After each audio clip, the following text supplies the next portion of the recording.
Today we're taking a look at my new PRS guitar. It's the McCarty 594, a single cut in a tobacco burst. So also let's check out the different pickup positions and how they sound through my Vox AC30.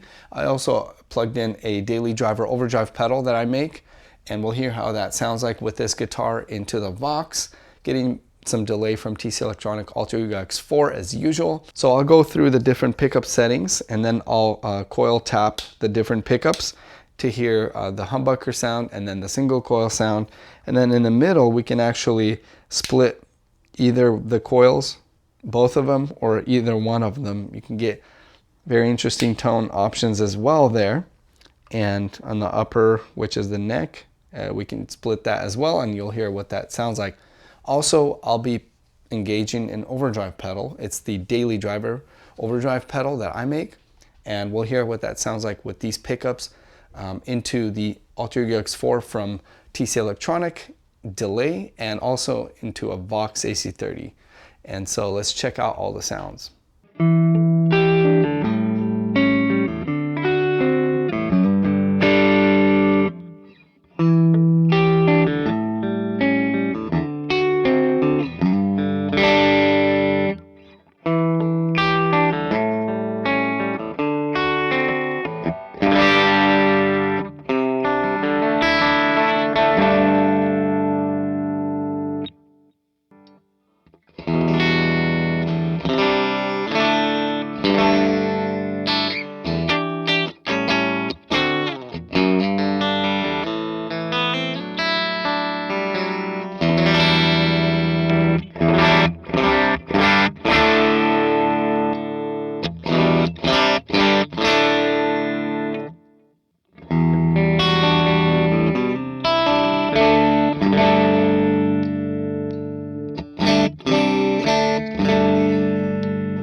So what my initial impressions are of this guitar is It's sort of Paul from PRS built a modern day Les Paul.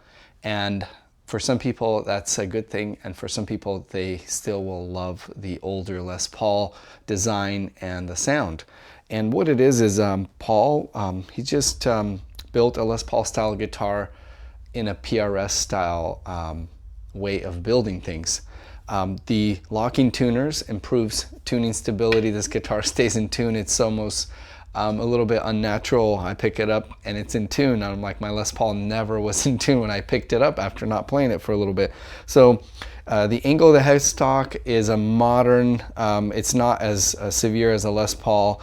That will help with tuning stability and might change the feel a little bit of the guitar and the sound. I don't know. So it has kind of that headstock that doesn't angle as far back, gives it a bit more modern look and feel to it. Moving on to the tailpiece here and the bridge, nothing reinvented here. It's just classic tailpiece and bridge, and then 4 knobs here, so 2 volume, 2 tone. We have a selector switch here, and that's pretty much all standard there. So the binding has wood, and it gives it a little bit different look. The maple cap here is part of the binding look, so you don't have that plastic kind of binding that you get. But on the neck, you do get the binding here. Neck feels just a little bit different. My Les Paul had a thicker neck.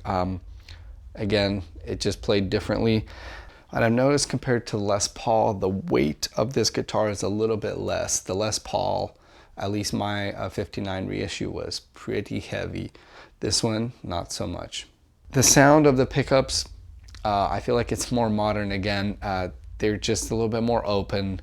My Les Paul had a more woofier kind of like mid-range, even hotter pickups than this. And again, that's something like, if you're wanting that, the Les Paul is great for that kind of sort of vintage classic kind of sound. And the way it plays compared to the Les Paul, it plays better a little bit. It feels more modern guitar. And again, a Les Paul, you have to kind of struggle, at least to me. I had to fight it a little bit more to play it, and that gives you a slightly different feel and a different vibe to the guitar. So in a way, compares to the Les Paul, where there's improvements on this guitar, and that would change the way it feels and plays than a sort of classic Les Paul style guitar. And to some people that's better. To some people they're used to those flaws of the Les Paul, the slightly tuning instabilities, and just the way it plays and the neck, and there are various different Les Pauls, and people have modded them, put better tuners. They reroute the string slightly differently to help the tuning stability on Les Paul, and it's sort of kind of like a classic muscle car. There's a charm to it, and when you play the Les Paul, to me, like, I have to kind of I fight it slightly differently. I have to kind of work with it, and that's part of the charm. I feel like PRS, if they were to build a true replica of a Les Paul style guitar, they would have to compromise on their core kind of principles of like, hey, let's make a guitar that's less stable tuning wise. I just don't think Paul would do that. So this is his kind of take on a Les Paul, and it in no way replaces a Les Paul. That's kind of the beauty of it, is it's just a modern playing guitar. I mean, it has kind of the look of a classic Les Paul style guitar, but in my opinion, it doesn't replace it. There's still a charm to the classic Les Paul guitars, the sound, the feel, the look. Yeah, I like it. I like the tuning stability. I really like it. And again, it's apples and oranges. It's not better or worse than a Les Paul. It's just different. It gives you a different feel, a different sound.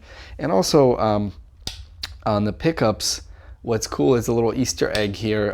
The pots pop in and out, which means they are, you can tap into the single coil of these pickups.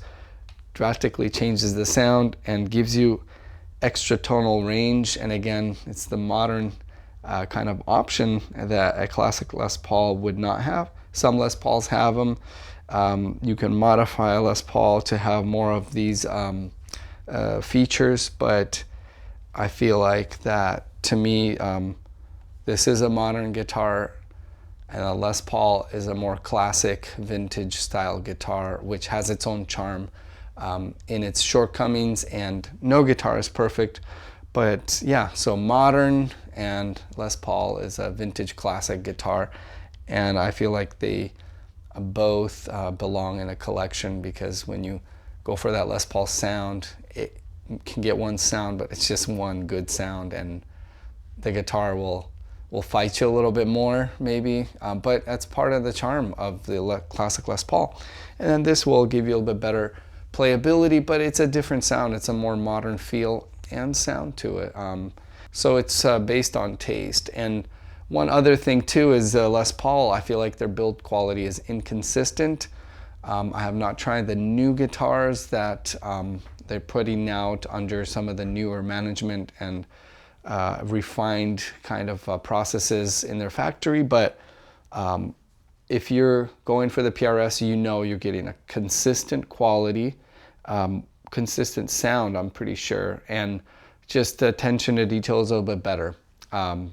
Again, I haven't seen played the new guitars, but with the Les Paul, you kind of hit or miss. I guess to some people it's more exciting to kind of find that special one or tinker around with it and mess around with it more.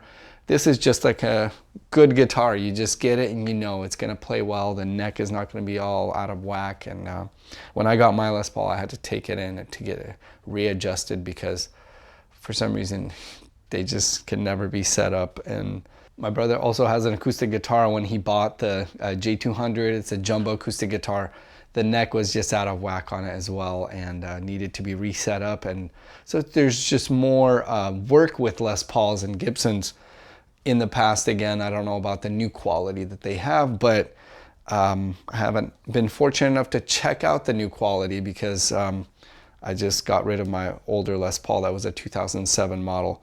So yeah, more consistent, and you kind of get a more modern guitar with the PRSs.